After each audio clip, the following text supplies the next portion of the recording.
This is when the universe comes down and puts her hands on your shoulders and pulls you close and whispers in your ear, you're halfway to dead. The armor is keeping you from growing into the gifts I've given you. That is not without penalty. And this is where everything that we thought protected us keeps us from being the partners, the parents, the professionals, the people that we want to be. Because if I had $1 for every interview I did with a late 20, early 30-year-old that got on the engineer, lawyer, doctor path, because that was the moving escalator for smart people, who was depressed, hated what they did, never even knew that you could be a shoe designer or a casting director or a microphone builder. If I had $1 for every one of those, set for life. I think we're all kind of ordinary people. I get to do extraordinary things, but I think we're all ordinary people. But I think sometimes this world is tough because we shame and diminish ordinary lives or small lives. Mm-hmm. Ordinary moments are, we chase extraordinary moments instead of being grateful for ordinary moments until hard shit happens. And then in the face of really hard stuff, illness, death, loss, the only thing we're begging for is a normal moment. Oh my God, can I please have that ordinary moment back? Can I please hear him come through the screen porch door? Can I please get a call from my mom or a crazy text? Then we want the ordinary moments. But in them, that ordinariness can almost be, for those of us who haven't found a way to love it in ourselves, repulsive. People always say, where's the line between embracing imperfection and vulnerability and kind of our humanity and striving for excellence?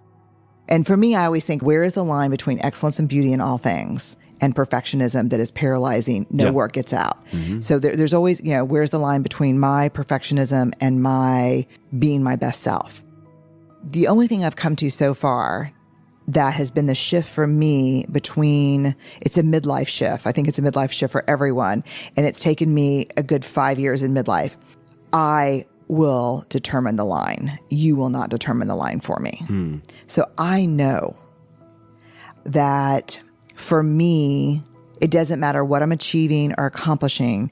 If I'm not eating in a way that makes sense for me, working out and sleeping, that it doesn't matter. So for whether you're saying, boy, you need to, lose 30 pounds, or you're on the side where you're healthy at every, whatever, it doesn't matter. I don't care what you think on either side. What I think is, I know I need to work out 5 days a week. I know that I need to eat this way. I know I need to write down what I'm eating. So for me, the day I reclaimed that line as internally set, not externally set, was a huge changer for me. I don't think you can truly change for the better in a lasting, meaningful way unless it is driven by self-acceptance. The other thing that is just so shocking to me about complacency and self-acceptance is I don't think I have ever come across a single person who was complacent, driven by self-acceptance. What differentiates us as a social species is the need to be seen and known and loved, and the need to see and know and love others. And no one rides for free. We all come into this adulthood with hard stuff. Mm-hmm. And what I would say is true about complacency, and 95% of what I see that people call pathology is it's armor. It's not, it's armor. It's behaviors and ways of thinking that I've developed to protect myself from being hurt. What I would say to people is we all grew up and experienced to varying degrees trauma, disappointment, hard stuff. We armored up, and at some point, that armor no longer serves us. And so what I think I would say to that person is, how is not talking about this serving you? And now the weight of the armor is too heavy, And it's not protecting you, it's keeping you from being seen and known by others. And so this is, just tell you quintessentially, this is the developmental milestone of midlife. From late 30s to through probably your 60s, this is the question. This is when the universe comes down and puts her hands on your shoulders and pulls you close and whispers in your ear, I'm not fucking around. You're halfway to dead. The armor is keeping you from growing into the gifts I've given you. That is not without penalty. Time is up. So this is what you see happen to people in midlife. And it's not a crisis. It's a slow, brutal unraveling. And this is where everything that we thought protected us keeps us from being the partners, the parents, the professionals, the people that we want to be. And I've only seen, this is a fork in the road. I've only seen two responses to this visit from the universe. Well, there was my response, which I was like, screw you, bring it. Like, you think you can best me? And then it was just one nightmare situation after another until, you're not going to win that fight. I think if you say, you know what, I'm not going to do it, then you've got to double down. These are the people that walk through the world, double down on their own shit, in denial, cheek squeezed as they walk, and cause so much pain in the world. Because it is so much easier to offload pain than to feel pain. And so you really have a choice in midlife. I'm not saying just pull off all the armor and streak through Austin, because I think you can replace the armor with something. I think it's curiosity is what you replace it. You just become very curious about yourself, about the world. Why did I react that way?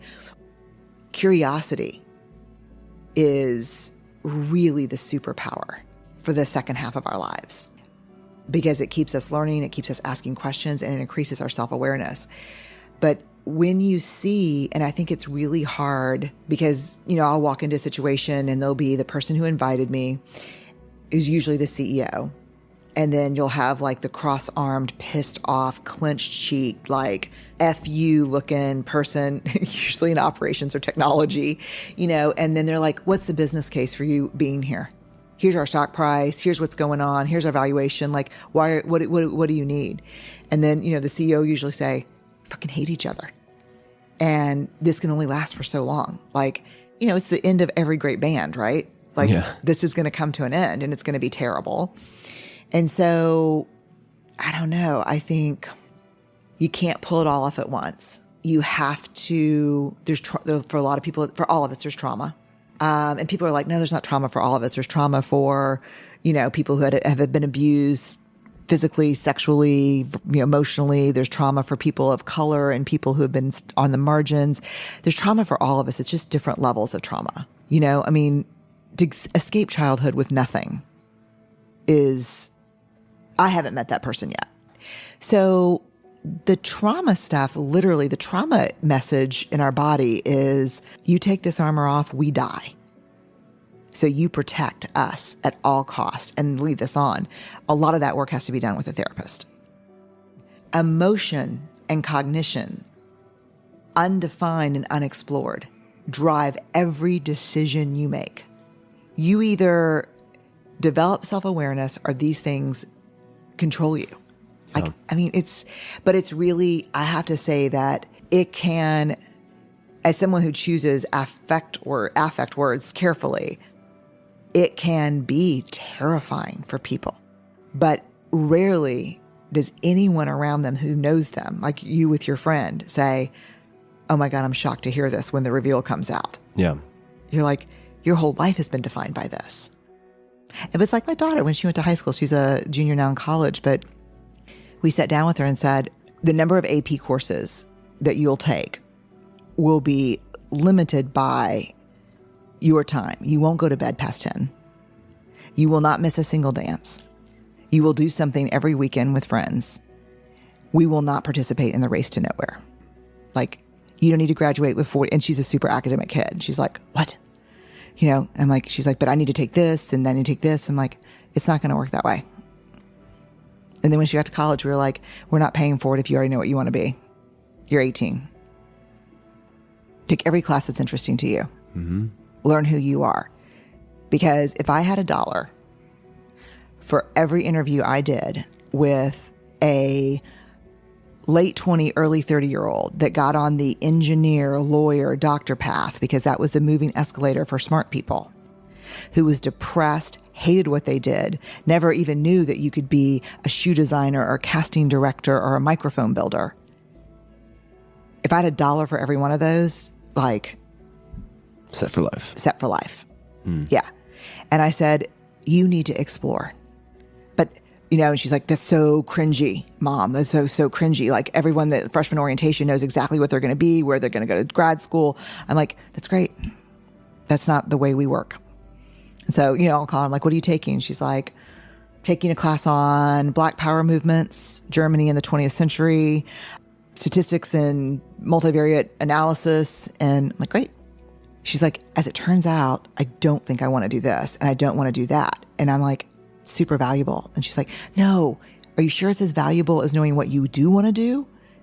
I'm like, oh yeah, knowing what you don't want to do, you get to save all the part in your 30s and 40s where you hate work, you're drinking heavily, like you get to save a lot of that. Like figure it out. Nothing's wasted. Yeah, I graduated from college when I was 29. I was like, go see the world. Get a job, wait tables. Everyone I know is better at who's waited tables, better human being.